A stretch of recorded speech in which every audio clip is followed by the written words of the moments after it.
All right, so taking a look at this problem, they are giving us the rate at which a baby bird is gaining weight. And so they say it's proportional to the difference between its adult weight and its current weight. And at time t equals 0, when the bird is first weighed, it weighs 20 grams.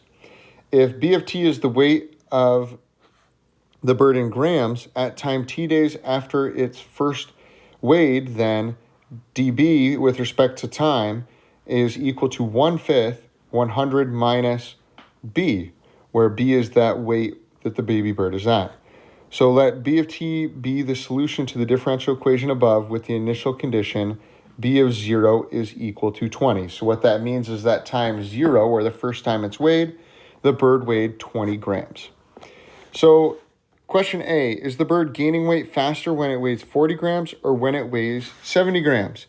So what I have to do is I have to evaluate this equation where b is equal to 40 and b is equal to 70. So dB over dt, when it's 40, let's just do 40 in there just to note if, say what we're doing. So all we're doing is we're plugging in 40, and we're going to get 60 over 5, which is equal to 12. So then we got to do dB dt of 70.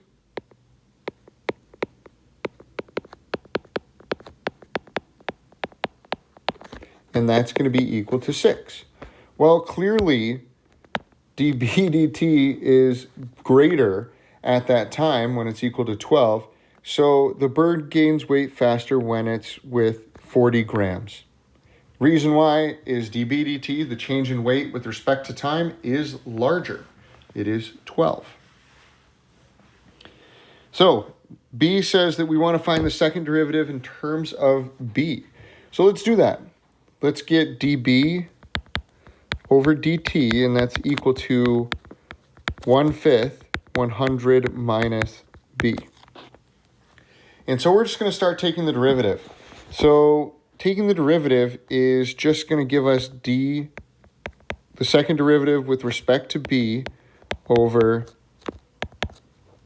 second derivative of b with respect to time.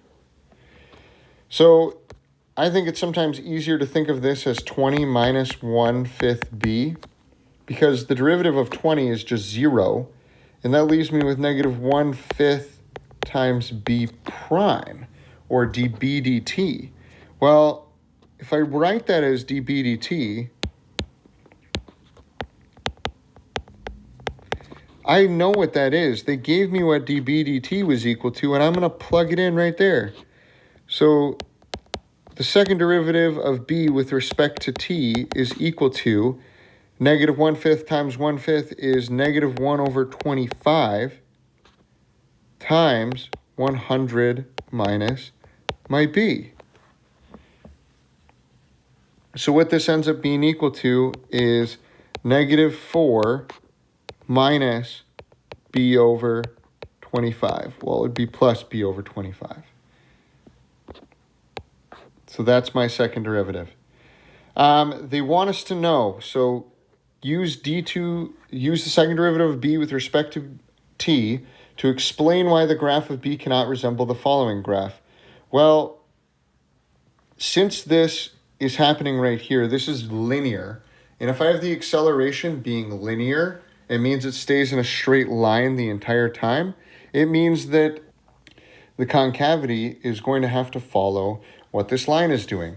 So if I were to create a quick sketch of this line right here, the y-intercept occurs at negative 4.